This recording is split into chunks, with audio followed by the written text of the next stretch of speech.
Bonjour à tous et merci de nous rejoindre sur ce plateau de dimanche en politique spéciale Nouvelle-Aquitaine. Émission spéciale pour un événement qui ne l'est pas moins, qui s'est passé cette semaine à 9000 km d'ici, à Las Vegas, très exactement, où s'est tenu le plus grand salon mondial des entreprises du numérique, le CES de Las Vegas, où 38 startups de Nouvelle-Aquitaine ont fait le voyage avec pour chacune sans doute l'espoir de décrocher le jackpot.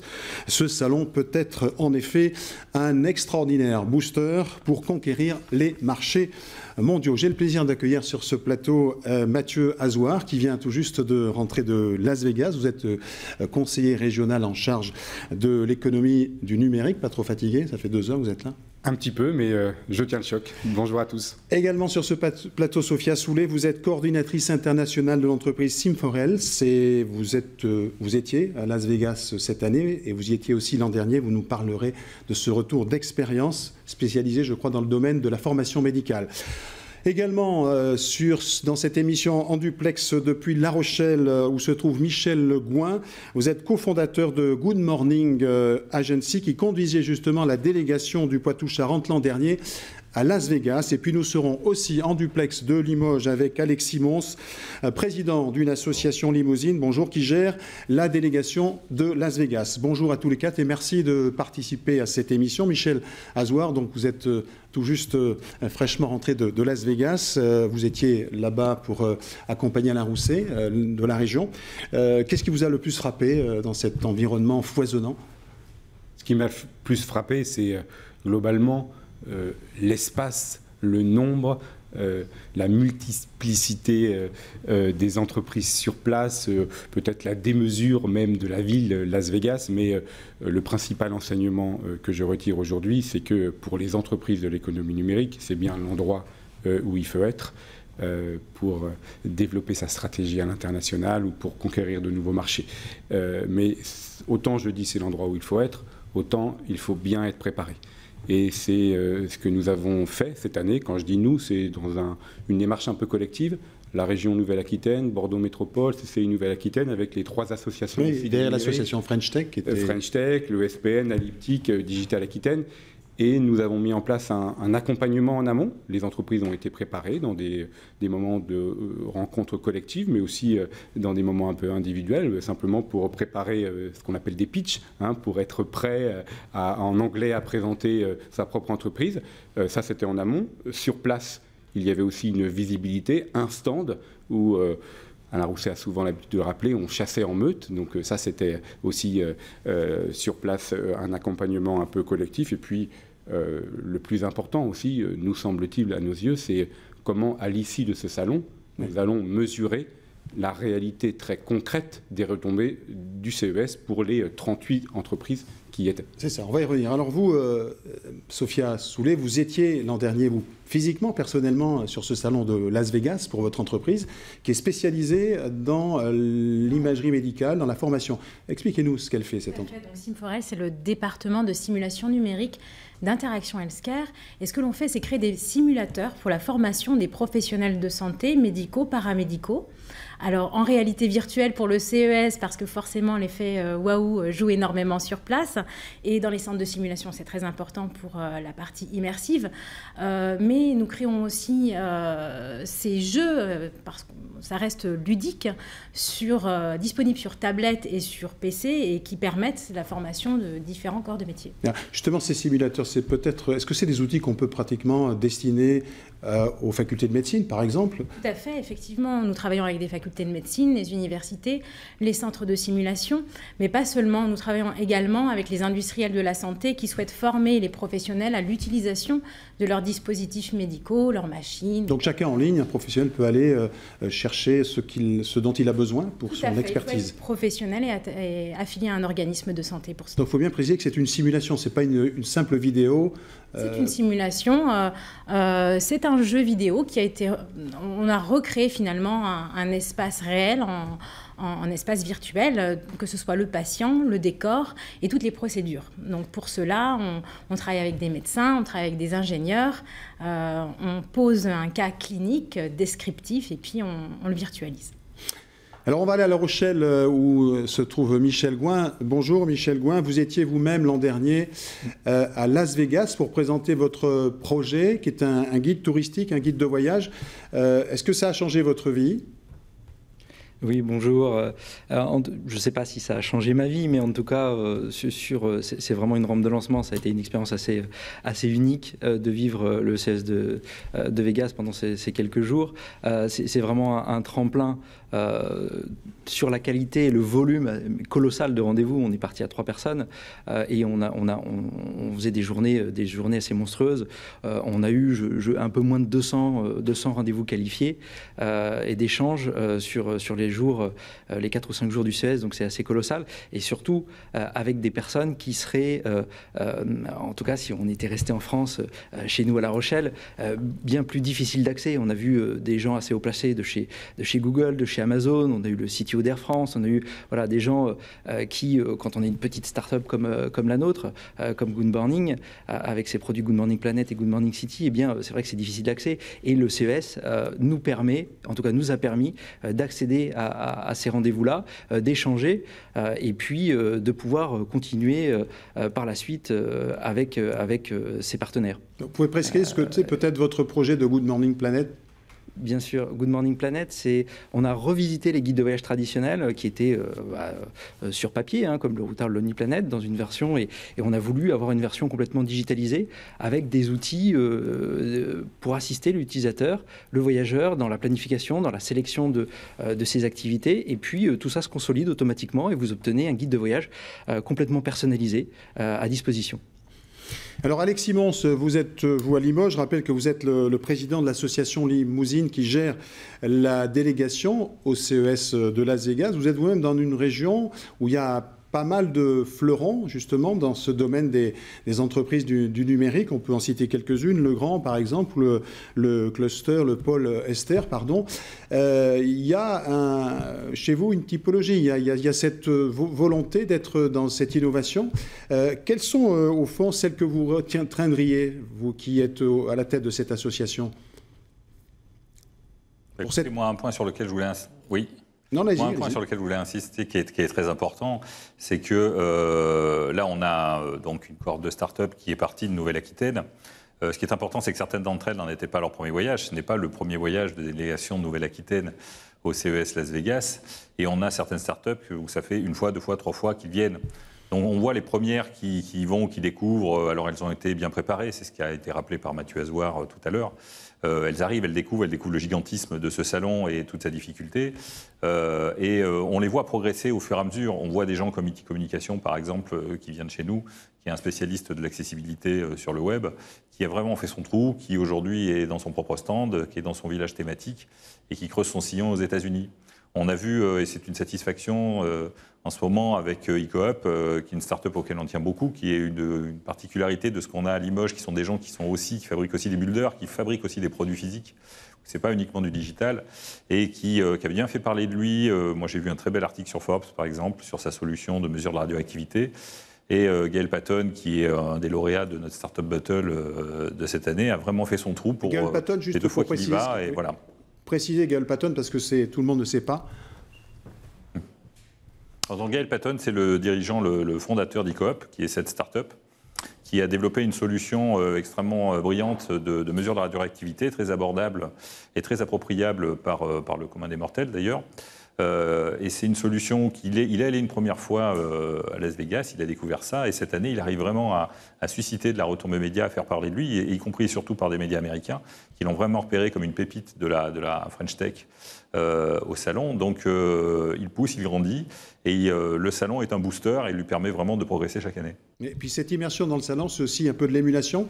C'est ce que vous voulez dire aussi, Alex Simon, ça permet aussi d'aller plus loin, cette immersion ? Oui, ça permet de se challenger, ça a été évoqué tout à l'heure, sortir de notre petit entre-soi français, néo-aquitain, aller se frotter finalement à ce qui se fait meilleur dans le monde. Le CES, c'est un salon annuel, c'est une grande foire où on rencontre l'ensemble à la fois de ses concurrents et de ses partenaires potentiels. Donc c'est une manière de s'éprouver et de s'évaluer. Donc il est certain que la première fois, on arrive et on mesure la distance qui peut exister ou pas. Et les autres fois où on y va, eh bien, on se rapproche de l'excellence, on arrive à faire sa différenciation, son trou. On arrive à se placer aussi dans l'immensité de ce salon au niveau des villages thématiques pour être au bon endroit et arriver à profiter au maximum des retombées possibles. Donc c'est pas en un seul voyage que ça se passe. Mais c'est important d'envoyer nos meilleures startups aller s'éprouver et qu'elles continuent ensuite à prendre le chemin du village mondial et de la globalité, puisque le business n'est pas que sous nos latitudes. Alors, parmi toutes ces entreprises qui sont parties à Las Vegas, on va regarder l'une d'entre elles, qui est une entreprise bordelaise, qui est partie là-bas avec son concept Open Family. C'est un reportage d'América Lopez et de Sébastien Delalot. D'un côté, une clé HDMI à brancher derrière la télé. De l'autre, une application sur votre téléphone portable. Là, je vais choisir une photo ou prendre une photo. Et après, donc, toutes les photos que je vais prendre vont se stocker ici et vont partir directement sur la télévision. Voilà. L'application Open Family a été créée par une jeune société bordelaise.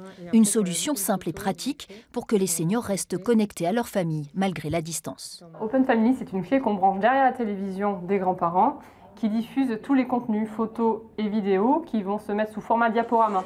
Récompensée par 3 concours nationaux, cette innovation a été sélectionnée par la région Nouvelle-Aquitaine pour participer en janvier prochain au CES, le grand salon mondial des concepteurs et fabricants de nouvelles technologies de Las Vegas. 35 startups régionales feront le déplacement. Elles présentaient leurs projets ce matin. C'est pour nous une visibilité énorme parce qu'on va pouvoir rencontrer toute la presse internationale et pouvoir représenter au niveau des acteurs, de la tech vraiment et du grand public parce que c'est quand même un salon grand public, notre solution. Donc c'est une super aventure pour nous. Open Family a déjà signé des contrats avec des maisons de retraite et la polyclinique de Bordeaux-Nord pour équiper des chambres de soins palliatifs. Avec son cœur vert comme logo, la start-up part à la conquête de nouveaux marchés. Alors Sophia Soulet, on voit bien que le domaine de la santé, c'est un enjeu capital. On verra déjà comment la région s'y investit. Est-ce qu'on peut imaginer plus tard une médecine justement qui peut se passer de praticiens grâce au numérique? Je pense notamment à des secteurs médicaux comme la radiologie, où aujourd'hui on a des machines qui peuvent lire très bien les clichés. Est-ce que justement le numérique, cette technologie, ça peut au fond un jour faire en sorte qu'on se passe de certains praticiens? Je dirais que tout est imaginable, notamment avec l'intelligence artificielle. Cela étant, nous ne nous positionnons absolument pas comme ça. C'est-à-dire que pour nous, le numérique et ce que l'on crée, c'est pour nous un facilitateur, un outil pour aider les professionnels de santé. Certains créent également en chirurgie des machines qui vont permettre d'assister et de guider les chirurgiens. Nous sommes là pour les former. Et finalement, nous ne sommes pas là pour nous substituer à la médecine, mais bien l'accompagner. Et c'est ainsi que Sim4Health est acteur auprès et aux côtés de tous ces professionnels.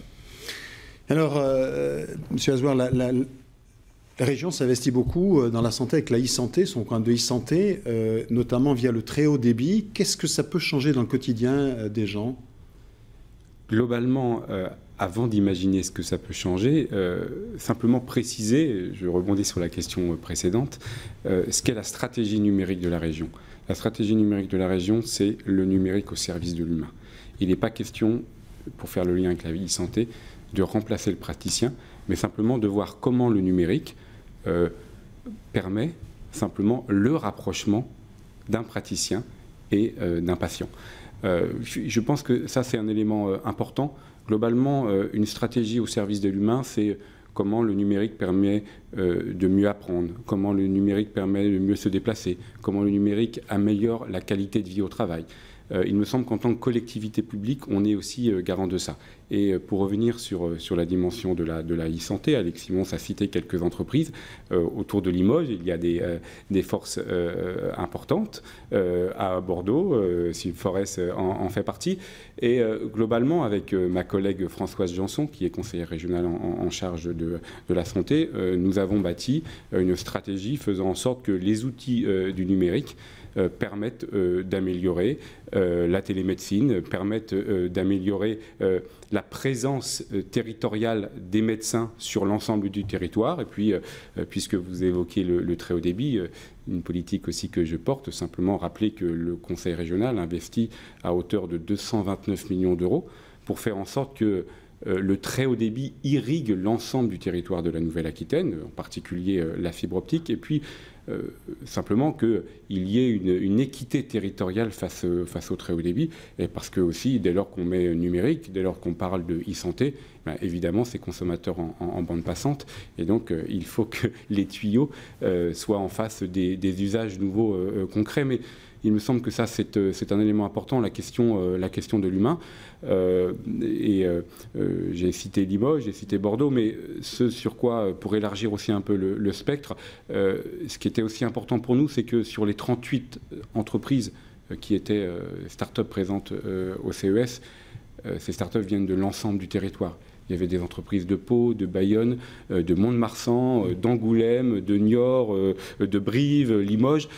C'est représentatif de l'ensemble des forces liées au numérique en Nouvelle-Aquitaine. On a des représentants de La Rochelle, donc du SPN, d'Alyptic, il y a Digital Aquitaine, la French Tech.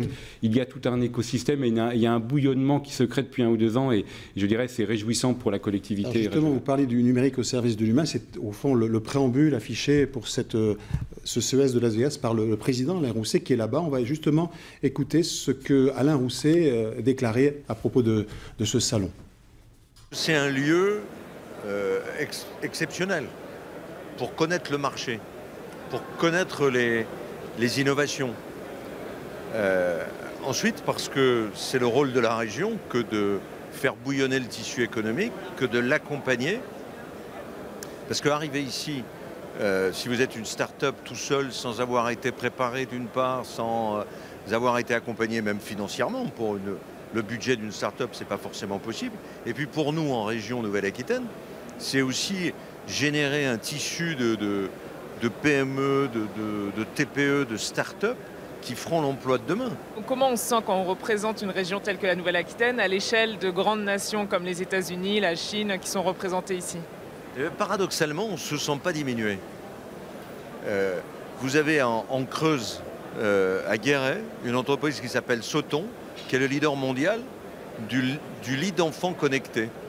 Vous avez à Limoges l'entreprise Legrand, qui sur les éléments connectiques de la maison est un des leaders mondiaux. Vous avez en Dordogne une entreprise qui s'appelle CWD qui fait les selles connectées des cavaliers. Donc on a, et puis vous avez des projets magnifiques, notamment sur l'e-santé, on a 50% des entreprises d'e-santé de France. Donc on se sent assez fier. Oui, alors Alexis Mons, pardon, on entendait Alain Rousset qui parlait du numérique qui va se nicher même dans les selles des cavaliers. On voit bien que le numérique est partout et sur ce territoire, il investit à la fois le territoire dans sa globalité et puis, au fond, des entreprises dont on ne pourrait peut-être pas imaginer, comme ces entreprises qui font des selles. Donc c'est un spectre assez large. Oui, mais vous savez, le numérique, c'est vieux maintenant. Donc le numérique, c'est partout. Donc il est, bien sûr, et c'est très important d'avoir réussi à ce que des entreprises, les gens dont Alain Rousset parlait, qui font des selles, ils faisaient des selles avant le numérique. Donc on parle d'acteurs qui ont réussi leur transformation, qui ont réussi à passer dans l'économie du XXIe siècle. Et c'est très important qu'au-delà des startups, on ait aussi des fleurons économiques qui aient réussi à passer de l'autre côté et à être présent au CES Las Vegas aussi, à avoir Legrand qui a été cité, qui a un stand exceptionnel et une présence majeure très très centrale à l'échelle de ce qu'est ce grand géant industriel, ou Sauton, effectivement, entreprise d'ameublement à la base en Creuse, qui aujourd'hui se targue de pouvoir présenter un lit connecté. Donc il y a les startups, les jeunes entreprises, et c'était très bien dit, c'est le futur de notre territoire. Et puis il y a ces entreprises plus installées qui sont juste derrière et qui vont aussi, et tout ce petit monde finalement se retrouve à Las Vegas pour montrer notre force. C'est aussi une manière de se mesurer peut-être, comme ça a été évoqué. Et c'est aussi une manière là encore, de s'étalonner et de vérifier que dans le grand rendez-vous mondial de l'électronique et du numérique, de vérifier qu'on est à l'heure. Et puis avec le très haut débit, Alex Simon, ce n'est plus un handicap d'être en zone rurale, à la campagne. On n'est plus obligé d'être dans les grandes métropoles, dans les grandes villes. Non, mais le haut débit, c'est toujours un sujet. C'est d'ailleurs l'objet d'une très grande politique régionale. Mathieu Asgoire en reparlera, j'imagine. Voilà, donc c'est aujourd'hui un carburant absolument fondamental de l'économie moderne. Il y a déjà des endroits qui sont massivement connectés. Les entreprises qui ont été citées n'ont strictement aucun problème de débit et on n'a absolument pas à rougir de ce point de vue-là. Alors bien sûr, il faut toujours faire des efforts, il faut continuer à être à la pointe, il faut continuer à apporter aux entreprises les moyens qui sont nécessaires. Et l'infrastructure, c'est important et ça coûte cher. Mais de ce point de vue-là, la région Nouvelle-Aquitaine affiche ses ambitions et les projets sont en cours, donc on est bien placé. Et comme a très bien dit le président Rousset, on n'a pas à rougir. Il ne faut surtout pas qu'on rougisse d'ailleurs. Bien, alors Michel Gouin, vous êtes toujours à La Rochelle, vous êtes toujours présent, vous êtes de nouveau présent cette année au CES de Las Vegas. Avec quel projet ? Alors cette année, on est présent. Alors on n'est pas en tant que... Je suis président de structure. Ce qui n'a pas été précisé au début de l'émission, c'est que je suis président de la start-up Good Morning avec ses produits touristiques, mais aussi président du réseau SPN, qui est un réseau de professionnels du numérique. Et dans ce cadre-là, on accompagne aussi... Exactement, un cluster numérique, on accompagne et bien également des startups dans la délégation régionale au CES cette année. On a des beaux exemples, je vais en citer un qui est très imagé, où on a une startup qui s'appelle Domalis, qui ont une lampe magique, la lampe d'Aladin. Le produit s'appelle Aladin, qui permet en tout cas de surveiller et d'alerter des seniors qui, chez eux, malheureusement, feraient une chute ou auraient un comportement qui n'est pas habituel. Donc voilà, on est à la fois dans de l'objet connecté, de la domotique et de l'intelligence qui va pouvoir mesurer et puis réagir en fonction. Donc on est bien sur des typologies de produits ou de start-up qui, à travers le numérique et à travers des objets connectés, vont pouvoir aider, assister dans le quotidien, et là, en l'occurrence des seniors. Mais il y a plein d'autres start-up du domaine. On a aussi des choses dans le monde de l'industrie où on apporte peut-être une des choses marquantes sur ce CES, c'est que l'année dernière, on était plutôt sur des objets connectés. Aujourd'hui, on est toujours sur des objets connectés. On va un peu plus loin, mais on apporte, en tout cas dans la vision que j'en ai, il y a une nouveauté qui est apportée, qui est de l'intelligence artificielle, qui est en surcouche de ces objets-là et qui vient apporter de l'intelligence en fait, sur les produits et poussée par l'ensemble des startups. Alors, Sophia Soulet, on ne va pas, on le disait tout à l'heure, on ne va pas à Las Vegas comme ça, sans se préparer. Je pense que même vous avez dû le faire. Comment on le fait d'ailleurs pour se préparer, pour aller là-bas? Il faut être performant tout de suite. C'est un bouillonnement tel qu'il ne faut pas... C'est un gros travail de préparation, effectivement. D'abord, connaître ses produits, savoir les présenter en français, mais en anglais. Ça, c'est important parce que parfois, certains partent la fleur au fusil et... présenter ses produits en anglais, c'est savoir pitcher en quelques secondes, en 60 secondes ou en 3 minutes. Et ça se prépare. Ça se prépare et c'est extrêmement structurant pour une entreprise de se préparer pour le CES de Las Vegas parce que ça permet derrière d'être prêt pour parler à des industriels de la santé nous concernant, des investisseurs. Parce que vous êtes toujours cette année à Las Vegas. Tout à fait. Avec un autre objectif que celui que vous aviez l'an dernier. Tout à fait. En 2017, notre objectif était finalement de voir si nos solutions pouvaient correspondre avait un écho à l'international. En 2018, l'objectif est différent. Nous avons été sélectionnés par le géant HTC Vive, donc constructeur de casques de réalité virtuelle, parmi 9 entreprises mondiales pour exposer sur son stand. Pour nous, c'est un phénomène accélérateur assez incroyable, puisque ça nous ouvre les portes en termes de développement business international à une trentaine de pays sur lesquels nous souhaitons effectivement distribuer. Comme cela a été dit auparavant, une première visite au CES, c'est énormément de préparation. La deuxième, c'est de l'accélération.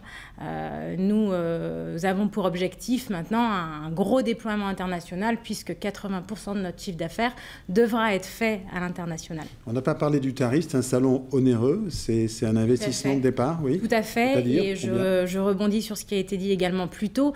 Sans l'accompagnement de la région Nouvelle-Aquitaine, c'est assez compliqué. Nous avons été accompagnés l'année dernière au niveau financier. 50% de notre stand avait été pris en charge par la région Nouvelle-Aquitaine. C'est-à-dire, ça correspond à sur notre stand en toute transparence, coûtait 10 10 000 €. Donc, vous voyez, la moitié était prise en charge par la région et ça n'est pas anodin.